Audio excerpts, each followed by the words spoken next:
Today's guest is a powerhouse of transformation, devoted to helping you live a truly turned on life. With over 25 years of expertise in personal development, metaphysical studies, and embodiment practices, she's the author of Find Your Me Spot and the host of the Real Undressed Podcast. Her work has been featured in GQ, Newsweek, Women's Health, CNN, and many other outlets. Please welcome to Inside Art Head, the artist, Deborah Kagan. Greetings, everyone, and thanks for joining the Inside Art Head podcast. It's here we'll explore the inspiration, motivation, process, and fulfillment of creating art. I'm your host, Roni Zulu, bringing you inspirational stories from artists around the world.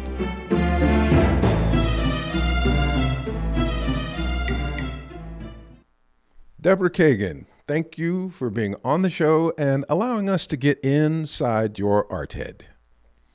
Roni Zulu, it delights me literally to be with you. So thank you for having me. And I feel the same. I want to give my listeners and viewers just a little bit of history on us. I've known you, I think, somewhere in the ballpark of 20 years or so. Longer. Longer. 25. Yeah. It's been about 27, I think. It's a long time. Wow. Time really passes. Yeah. And you came into, or our worlds crossed when you came to get a tattoo for me because you wanted a very sacred spiritual mark. And it seems that our relationship has been based on a wonderful spiritual journey ever since. This is true. And I wanted to bring some of that journey to my listeners and viewers today. For my listeners and viewers, Deborah is known for empowerment, and that's a large umbrella, and there's a lot that's under that. So we're going to start with that. I always like to compare what I do with others, especially when it's similar. We're both in the business of empowering people. I always say that when I do a tattoo, I don't put it on them, I bring it out of them. And I think that you're kind of the same person. What is it? Tell us, what is personal power and what got you on the journey to help other people discover theirs? So personal power to me is having a connection with your higher self, having a connection to what I would call the divine, and having that be grounded in your body. When those things are congruent and when there is a natural flow, which ultimately we're born with, we can get into that later if you want to, but ultimately we have this power within us, and as we go about our lives and this human existence, stuff happens, and that's where we start to disconnect with our power. The moments of upset, the moments of trauma, whether they're micro traumas or macro traumas or anywhere in between. So those things will pull us and separate us from our natural, innate personal power. And the journey, which one I've been very consciously on for over 30 years now, is about reconnecting to my own personal power. And what I realized is, I am not unique in this experience, right? Like this really is a universal kind of like all of us experience. And what I realized is what I went through and the way that I have rediscovered my personal power is something that other people can do quite easily. And ultimately, I ended up creating a roadmap and then sharing it with others. And, just for your listeners, it's so great to meet you if we've not met before. And the work that I do and that I have been doing now for 25 years, I do work with women, right? So this experience and the experiences I continue to have, which I'm happy to go into more detail about, are the ones that I support women in transforming their own lives to reconnect to that personal power. That is awesome. in that, you mentioned trauma, and Mm. I know that's where a lot of us can get stuck. We get in that trauma hole, and it's hard to dig out. Would you mind sharing some part of your life where trauma hit, and then you had to apply your own personal practices to dig out of that trauma pit?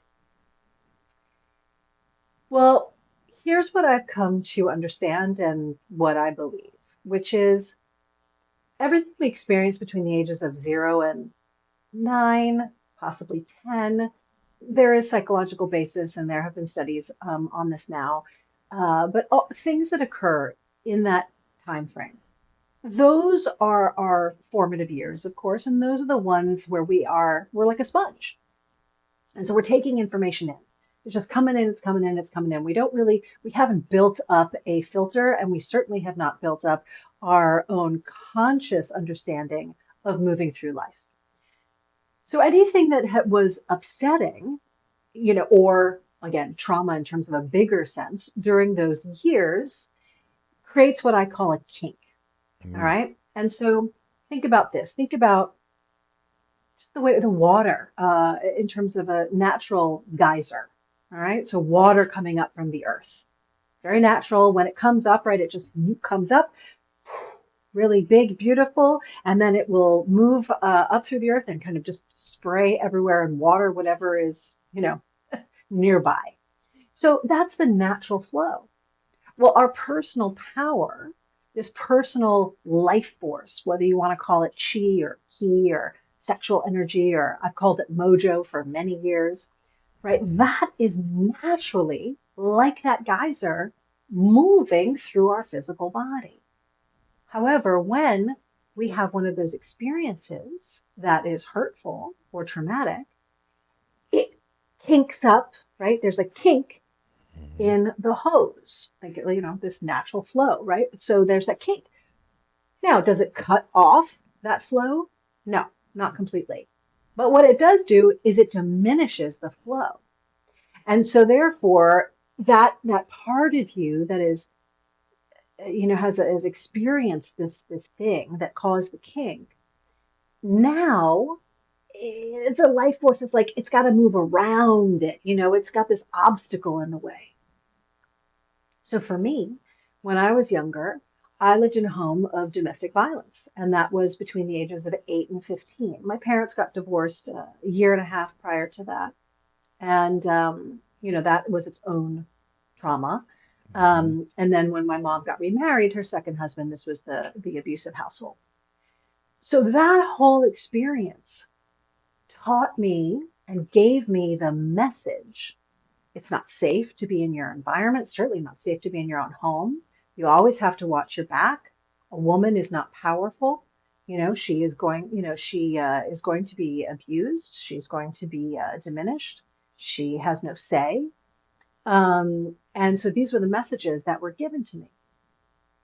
Thankfully, we're all, you and I have talked about this, and I'm very much of somebody who is interested and has studied astrology for a long time. So I'm just going to throw in that I'm grateful for some of my own personal chart because there's a lot of fire in there. And so by the age of 15, I had found out that I could go to school at boarding school, which was amazing because it got me out of this domestically violent home. But at the end of that first year of school, I got raped, and that was another kink in the system, right? Uh-oh, now my body's not a safe place to be. It's not okay for me to express myself as a sensual, sexual being without, having somebody take advantage of me. So these things happened, quite early on in my life. Did I have tools at the time? No. Were there, I mean, there was no Me Too, but I mean, this is like barely the mid 80s. Mm. Okay. So there was not a lot of support. But I share this to answer your question because those were the informative experiences that led me to, by my mid 20s, to begin an exploration of healing, of what is going on.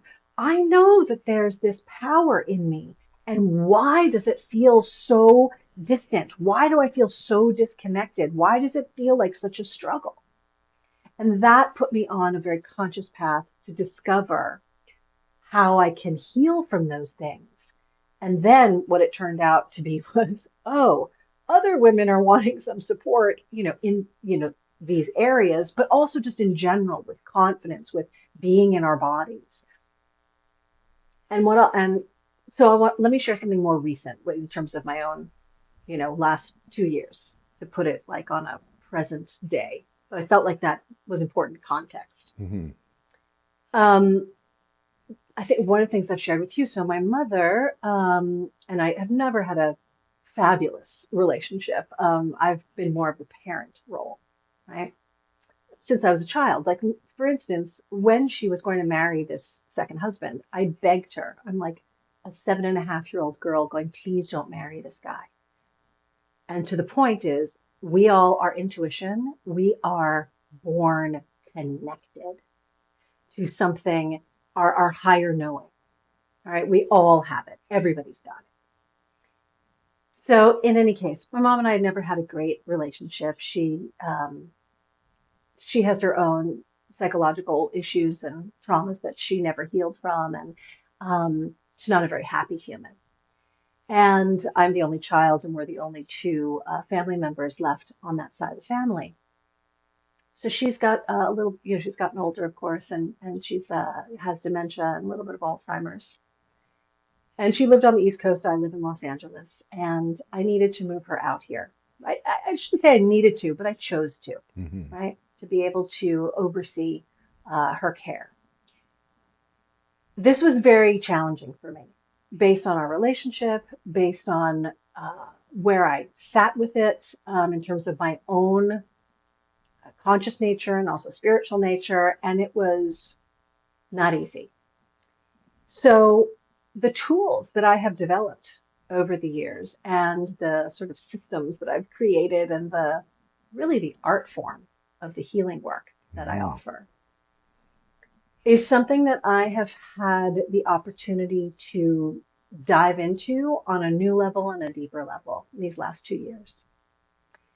And what I can say is that where I am now, it's just shy of 2 years of my mom being out here, and lots of challenges and her decline. And I see her every weekend when I'm in town. That my heart and my compassion has grown to levels that I've thought about, I've read about, like my spiritual teachers. And I think, oh, okay, cool. That's, something to aspire to. And I'm not saying, like, my God, that I'm at some guru level, right? But what I am saying is that there is something that has occurred, um, utilizing these tools and diving deeper into them in the context of one of my deepest sort of initial kinks and initial wounds, which is, a mother wound that has transformed in ways that I just didn't think was possible. So that's a very recent experience, of how what I teach and what I've learned and how I preach, if you will, right, has been of use in my own life lately. Well, I'm happy to say that you're definitely a person who practices what they preach, because I can imagine having to take care of a parent that's going to be very stressful. And I know that tends to divide a parent and a child, but it seems that you allowed what some might see as a bad situation to cause you to pull the good out of yourself and really bask in that and flourish and nurture that probably would have come up at some point, but you leaned into it, it seemed. Well, it's like leaning into, you were talking about the tattoos, right? And how you bring them out of people. That's the way that, your philosophy, your perspective on it, which is absolutely my experience, and my philosophy as well, because every single marking, that I've had, which now I have 13, and you've blessed me with 12 of those, because the first one I got before I met you. Um, they all have come up and out of me. right? It's this knowing. I feel it on my body before I even understand what it is. And, you know, you speak about art, you're a tremendous artist. And one of the things, and I've been blessed in my life in so many ways, that I have been surrounded by art through, family members who are filmmakers and, painters and poets and writers. And so, art has been art appreciators, right? And they've just been in my family. And I'm grateful for that. But one of my early teachers, in terms of my spiritual teachers and my spiritual work, they always, and a couple of them, totally separate from each other, but talked about life as art, Hmm. right? Who you're being as art, allowing you literally like your day to day to be this living canvas of what you're creating. And so that, it's like as the energy of a tattoo, comes out of you to be expressed, I think the art of who you're being, right? That also, it's like that geyser, it comes up and out of you. And how are you going to express that in your day to day? And I love to think about the healing work that I offer and, the women that I work with. We are very, it's a very embodied experience. And so to move through that with the lens of creation, because I mean, I think you would agree that art is a creation, Most definitely. right? So it's like here we are every day, we get this opportunity to create. But we don't talk about it like that, right? We're just dealing with shit. And it's like stress and, we got to pay the bills and we got to do all this stuff. But the fact of the matter is, when you shift your mindset, and that's one of the first things, I have a framework with the work that I share. And so the first gate, I have this, the six sacred gates. And so this first gate is your sacred mind. And when you turn your mind on to sacred, like your life is an art, your life is creation, your day to day paying the bill can literally be a gift, like for you and for the world, depending on the perspective with which you're handling that. So I could go on and on and get very excited about all these things, but yes, I believe that our life is art and creation. So reel me back in, Zulu, reel me What? back in. No, I'm not going to reel you back in. I'm going to keep you fired up, and I'm going to jump onto a comment that you made. Let's go back to the art of what we Okay. do, which once again, there's similarities, but we just have different modes. Mm, So many people come to me very apprehensive about getting a tattoo because, let's say, their job, they're a banker, or they're married to someone who doesn't like tattoos, or they're scared of what other people will think. It is the only thing that is keeping them from getting that tattoo. mm, When you deal with women getting their mojo, I would imagine that them kind of can have the same thing going on, especially mm. when we get into the areas of sensuality and sexuality. I would Yeah. think that some of these women want to be this way, but just like the guy that won't get the tattoo because he's afraid what at the bank if he'll get fired, these women must be holding something back that's going to be Mm. wonderful because they're afraid of what, let's say, the world is going to say when they decide to say, F you, I'm getting this tattoo, or F you, I'm going to be me. Tell me about that part of what you do because I know that's in there. You are so right. I mean, I always say to every woman who comes, I run a mentorship program. And Hmm. that's one of the main things that I get to do every year, which is so beautiful. Is, usher and walk women through an experience of themselves, right? Just one of my clients actually said one time, they're like, you're like a midwife of like womanness. Like you're midwifing like the woman and the goddess and this, sensual, alive, mojo filled person out of me. it is kind of what I get to do, which is so beautiful. But I always say, if you are considering, right, stepping into this within yourself and you don't feel apprehensive, don't work with me, Mm. right? I do not want someone who's like, so I want you to be excited and I want you to feel like, okay, 100%, yes, I am committed to going down this road, but I also want you to have like a little bit like of that thing in the pit of your stomach that's like, uh-oh, I think I might throw up though. Right? Because what that tells you is that actual transformation is going to happen. Transformation does not happen without friction of some kind, right? You tattoo, right? It's a big part of your art. Hello. I mean, there is friction and there is discomfort. I will vouch for that. Not on everything, on all of it, but right. I Oh, mean, that is yes. going to be a part of it. The same thing with your personal development, right? The work I do is under the personal development umbrella. I always say it's like who you're being, and wherever you are, there you are. If there isn't some kind of discomfort or a little bit of a shakeup within you, it's not actually going to transform you.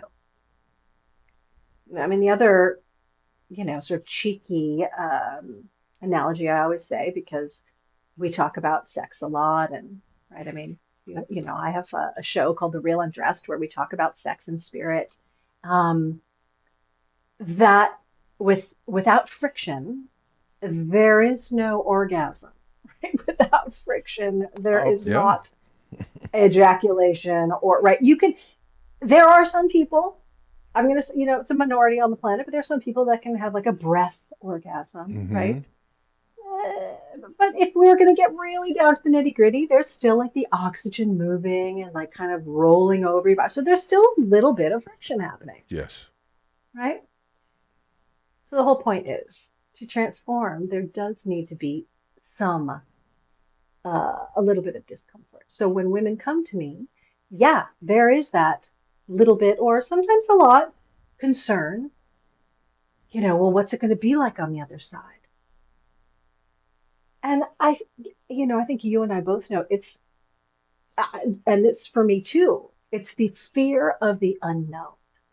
And it's also what I find that it's more fear of what if it actually works rather than what if it doesn't work, Mm-hmm. right? Because if it doesn't work, whatever it is, you're already kind of in that playing field, like you're there. But if it works, you're in a new arena and you're like, well, I don't know the doorways there and I'm not sure where the bathroom is. And right, like you got to get reacquainted with the environment. You know what I mean? So that is more of the concern in my experience of like, what's it going to actually be like over on that side rather than what if it doesn't work? Mm-hmm.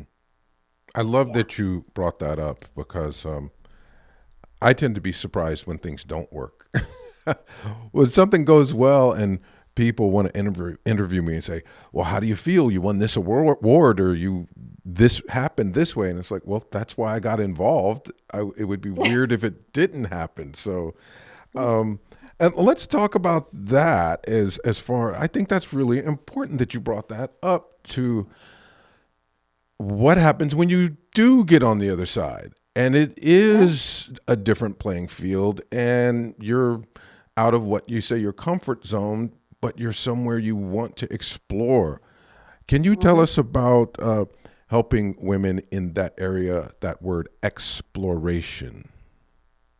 Yeah. So the thing that's coming up for me as you bring that up is the big topic of reception Hmm. and receiving. Hmm. In my experience, personally, as well as working with women now for a quarter of a century, women have a very difficult time receiving.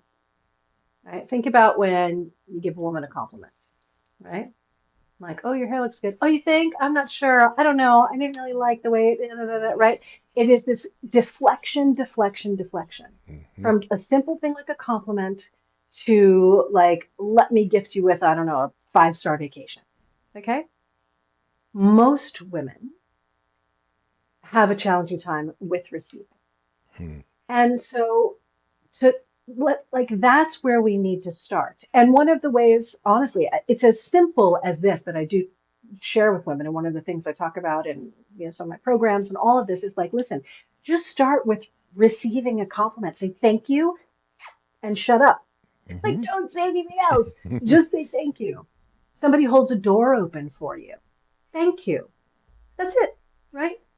I we've gotten so I don't want to go down the weeds in this, but of course we've gotten in our culture, it's like, well, I can open a door for myself and this, that. It's like, hey, you can open a door for a guy can open a door for a girl. It doesn't matter. Just like receive the gesture. I don't care who you are. It doesn't.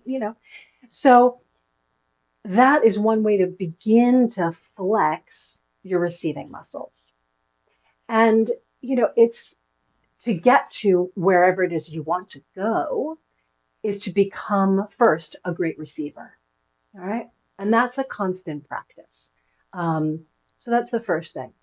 The other thing is, and what I see is that women actually have a hard time allowing themselves to have a vision and a dream of what it is that you actually desire. What do you really desire? Because it's easy to keep going along. Like you've got to where you've got, whether it's a job or a particular relationship or a certain age or a certain weight or whatever, and it's like, and then you just kind of keep going. But when do you stop and actually think about what is the vision? Right? This brings back to art. What do you want to create with your life, with yourself, with your expression? And that is surprisingly challenging for a lot of women. It's tipping, right? The scale is tipping. It's becoming a little bit more comfortable, but it's still, so that's another thing that's a challenge, right? So number one, become a great receiver. Number two, really allow yourself to create something of a desire, just a simple desire. And look, and it could be, again, you don't have to start huge. You could say, something like, wow, I'm really desiring to take myself on a weekly date, Hmm. right? Just yourself to the coffee shop, to, go to dinner with you, whatever it might be, right? So you can start simple. So those two things. And then, you know, as you begin to get comfortable with that, then you're training yourself and you're training your body, which I call a rental vehicle. All right. Like literally, this is the thing we're running around in this lifetime. We don't know how long the lease is for, but this is the one we got, right? So we want to make sure that this body and this vehicle gets trained to navigate on a higher frequency because that allows you to get comfortable with going into that other side, Hmm. right? Of like, oh yeah, of course I can have this. Or of course, and I want to be clear, not like, of course, oh, I'm so entitled, but of course, because, you know, I'm a divine being. Like everybody, it's of course for everybody, right? And that's my invitation and my encouragement for everyone to get to a place where you can be comfortable receiving, you can be comfortable holding a vision for yourself and holding that desire. So then when it does arrive, you can, again, digest it. Because what happens, and I did this for a lot of my life, those things can show up on your doorstep. But meanwhile, you've got like iron bars and sort of alarms going, nope, don't come in yet, don't come in yet. Right? Like you push it away. It's that deflection. So when you get comfortable receiving, when you get comfortable holding that vision, that desire, then all of a sudden you're training this physical body again to vibrate on that higher frequency. And when what you desire and what you're creating arrives, you can just hold your body open and say thank you, right? And be in the state of gratitude and like literal like teary bliss, like holy shit, like I have been wanting this and wow, it's actually here. Instead of oh my gosh, it's here, right? I don't know what to do with Hmm. it. Yeah. That is too groovy. And one thing that I love about your approach, and any guys that are still listening, I hope you are, I hope so too. you've probably noticed that Deborah has dedicated much of her life to really empowering women and really showing them how powerful they are, how strong they are, without once tearing down a man in the process. Mm-mm. Can you tell us about, I don't know if that's conscious, probably with you it's just subconscious because you're a wonderful, light human being, but talk about that you happen to bring up something without having to tear down this other thing. Well, I'm not going to say that that has always been the case or easy. 25 plus years ago, there was a lot of bitterness and fear. It was really fear. Mm-hmm. The bitterness, I mean, underneath it was fear and sadness, just from all of the abuse and, trauma that I had experienced from men. Uh, but somehow I knew that men are good. Like I don't know how to explain that. Let's just call it, part of the spiritual path, a deeper knowing. Mm-hmm. We'll leave it at that. And over the years, one of the things that I just said it over and over and over and over again for a long, long, long time now. No matter what, we're in this together. Mm-hmm. So it's never been to me like women have to be super strong and, screw the guys and, put them over there and forget about them. No, we're all here together, and it's about all of us lifting up together. And so, while the work that I share, yes, I do work with women. The, most of the work is not gender specific, right? And a lot of the men over the years who have either heard me speak or watched my content or read my books, or anything like that, they also learn. But the thing that I'm hearing a lot over the last couple of years, especially since the newest book Undressed came out, is that men have been saying, "Oh my gosh, thank you.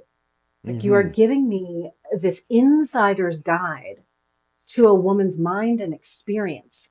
So now I know how to be a better man Mm-hmm. for them." Right? And again, doesn't even necessarily mean you're in an intimate relationship with them. Because, hello, again, we're all existing together. Exactly. So I've always believed in my adult years that, that we're in this together and we need to do this together. Like we cannot do this alone. I produced the Vagina Monologues as a charity event 3 times. Mm-hmm. Wonderful performances, amazing, out here in California. And during those times, I always said, like, hey, fellas, please come to this as well, because again, we cannot sort of end violence against women and girls without you, Mm-hmm. right? I mean, this is so it just to me, it always seemed obvious. Um, and I I am excited also about how much beautiful work men have been doing. And there are incredible men out there supporting men in similar ways that I support women. Mm-hmm. So just seeing the rise of that really on both sides over this quarter of a century has been a real pleasure and a real joy to me. You brought up the vagina monologues, and Mhm. there's certain hot words in society that people to this day can't handle being uttered. Just hearing the word vagina, Ah, people just are like, you didn't just say that. You yeah. didn't just say the V word. Ooh, but can I say the P word? Because that's my favorite one. See? So, what is with that? What's going on there that, especially what you teach, helps people not be so hung up on this dumb bullshit? Yeah. I love that you asked that. See, here's the thing. Whatever, whatever kind of clenches you up, right? Whatever you kind of can't be with has power over you. Now, dig that. So whatever clenches you up, whatever kind of like contracts you, has power over you. Now, let me be clear. There might be something very upsetting, out there that you're like, oh, the I don't want to. You can imagine Mm-hmm. for yourselves. I'm not saying you have to go do those things. I'm not even suggesting that you say those things. But what I'm suggesting is find a space within you to make room for that word or, whatever that experience might be. You don't have to agree with it. Mm-hmm. You don't have to, like I said, incorporate it into your day to day. But the fact of the matter is, if you get so riled up or, oh, so disgusted by a word, you are never going to be fully self-expressed yourself, Mm. right? And self-expression, I mean, again, great artists are the most self-expressed, and great artists also provocative, right? Because that provocation makes you think. Mm-hmm. And we are all in modern day, I mean, for many couple centuries now, right? But like we have been fed things that we are supposed to believe and that we are, supposed to dress like, or we're supposed to say this or not. Oh gosh, don't say that word, right? Uh-oh, no, don't say French, right? I mean, right, which of course is just a biological word, okay? I had a real problem. I'll just give a little example from my life with can I say the word? Are we okay? I mean, I don't want Oh, to upset your throw it algorithm. out there. Okay. So, I mean, I was saying to people, I love the word pussy. It's sweet, it's lovely, it's got the two S's, it's soft, right, it's a nice sounding word. I like it. See, but on the other hand, I had a problem with the word snatch. Okay. Okay. So, yeah, so this was many, many years ago. And one of my colleagues and dear friend, he was like, we were talking through this whole thing. Hey, whatever has you, right, in shackles. And I was like, okay, okay, okay, okay. How are we going to just like breathe through getting comfortable with this word? Not like it was a word that was spoken very often, but still, I'm somebody who does want to become as free as possible in Mm-hmm. this lifetime. So I just would sit in my room and I would just say it, Really? right? At first it was like Mm-hmm. snatch. Oh yeah. And just say and it was like, oh yeah, and it just felt like glass shards coming out of my throat at first. Really, it was like that upsetting to me. And so I was like training. And again, you're a musician. It's like it's a musician practicing. I'm doing this, but like practicing scales on the piano. Mm-hmm. Okay, at first it's clunky as fuck, and then it gets smoother and it gets smoother and it gets smoother. Well, that was the same thing with me practicing saying the word snatch, and now I can say it. And it's like no big deal, Mm-hmm. right? So it's like condition therapy, Got all it. right? And I'm not suggesting that somebody goes out and does something super, super scary or dangerous. And you know what I mean? Like this, Mm-hmm. please, this is not what I'm suggesting for people. However, if there is something that is truly like clamming you up and has you in a kind of a shackle, allow yourself to look at that, right? And this is so much of what I do with women because there are these beliefs, like these shackles, like you're not a woman who has sensuality running through your veins. No, no, no, that would be you're a bad girl. Okay, right? This is a big issue for many women. This comes from families, this comes from the church, other religions, this comes from society, school, don't want to be the slutty one. So women get shoved into like, oh, you're a good girl, you're a bad girl. Exactly. Sadly, it's even still happening to this day, which just boggles my mind. However, so if you're like, a condition to say, oh, I've got to stay in the good girl box, the idea, right, of allowing yourself to be a fully sensual, which sidebar, sensual just means that you're engaging in your senses, right? My whole first book, Find Your Me Spot, that was all about how to actually engage with your senses consciously to awaken this personal power within you. I'm glad you brought that So, up because I did want to discuss that, your books, because I want people to know that there are actual hands-on resources that Yeah. they can get. Tell us a little bit more about Find Your Me Spot. What's in that? You can't tell us what's all in that book, but why would you say, even if it wasn't you, if it was someone else who read it, why would they say, you need to check this book out, Find Your Me Spot? Well, and this is the guys and the gals. Oh, All right right. So on. this is absolutely, and that's like I said, for both my books, men and women have totally gotten so much out of them. So Find Your Me Spot, why you want to pick that up is if you are interested in awakening your personal power, Mm-hmm. right? And if you are interested in living what I like to call a turned on life, Mm-hmm. like your light switch inside is turned on, then that's why you pick up this book. It's could not be easier. It's literally 52 ways and some bonus ones of how to activate your senses consciously. Everybody can do them. They're super simple. And it starts to train you again, right? Training your body, training your mindset in living turned on, alive, awakened, connected to your personal power. So that's why you'd want to pick up that book. Awesome. Well, what about your latest, Undressed? What's going on in there? Ooh, Oh this boy. one, this yeah, I know this one's like juicy juice. All right, put the kids to bed. Let's go. Let's have this talk. Exactly, exactly. 18 plus only on this book. Um, truly. This one is an invitation to claim your erotic nature. Mm-hmm. Now, let me be clear about what erotic nature is. Mm. So we're talking about personal power, life force, chi, ki. It is that combined with your desire. That's your erotic nature. So we're bringing in desire to life force. And when you combine those two, right, this is when actual creation can happen. So the book, this one, it's part memoir, erotic memoir, and part how to. And it takes you on a journey through your 7 power centers of your body.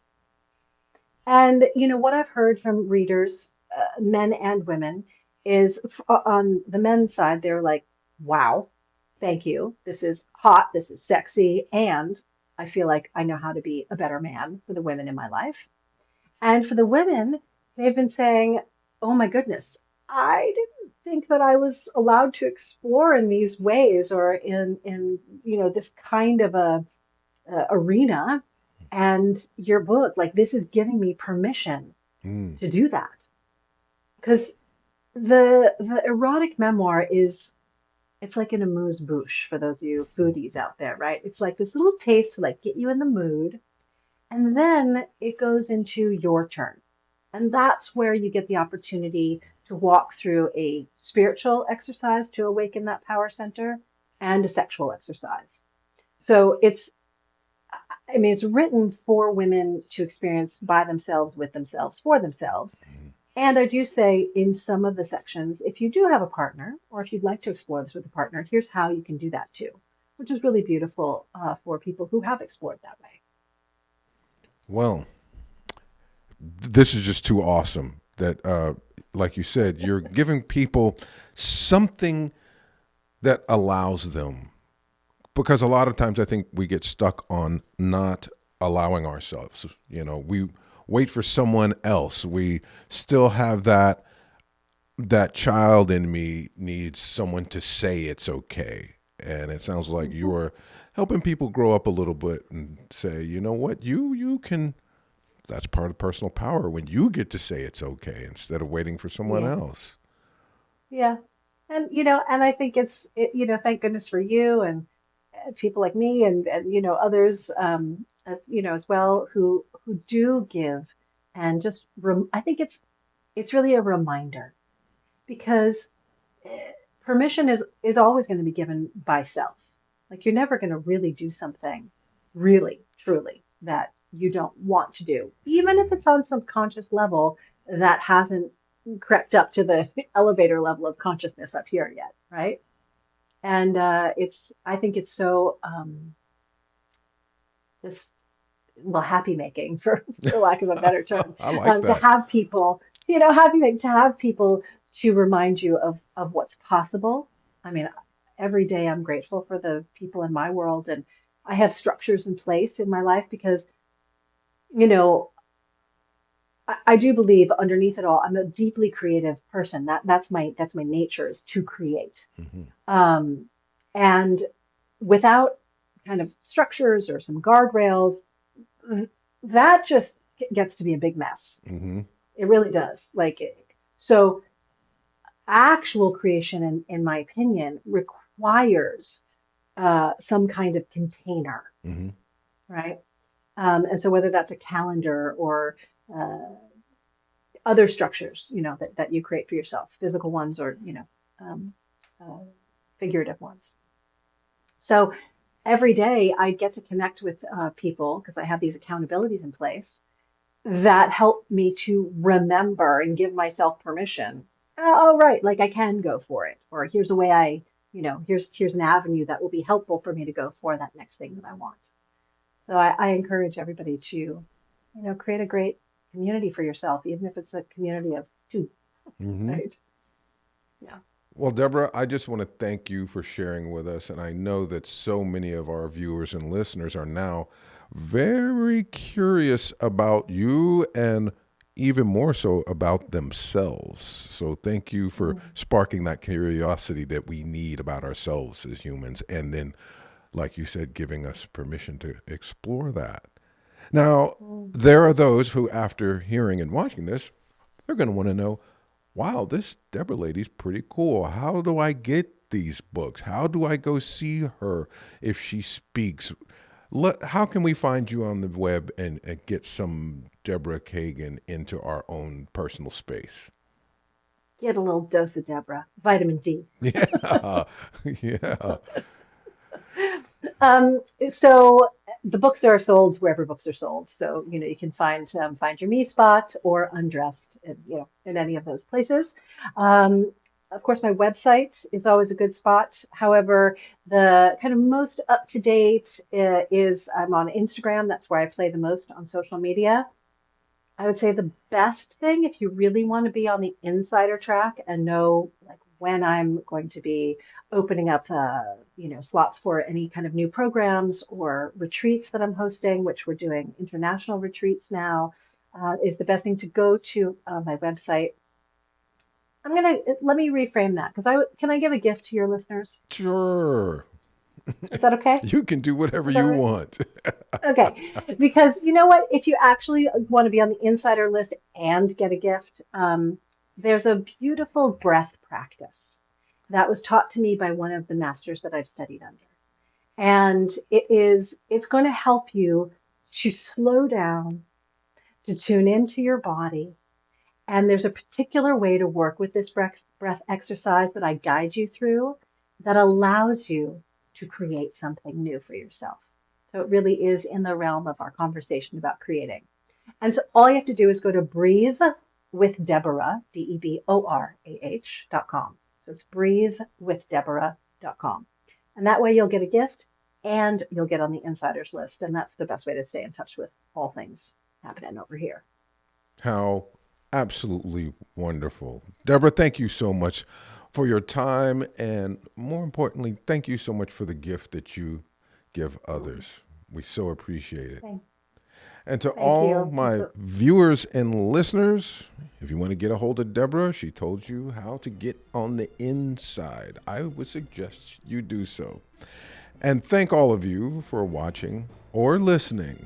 And please check out some of the other podcasts. I'm sure you'll enjoy them. And until the next time, be well.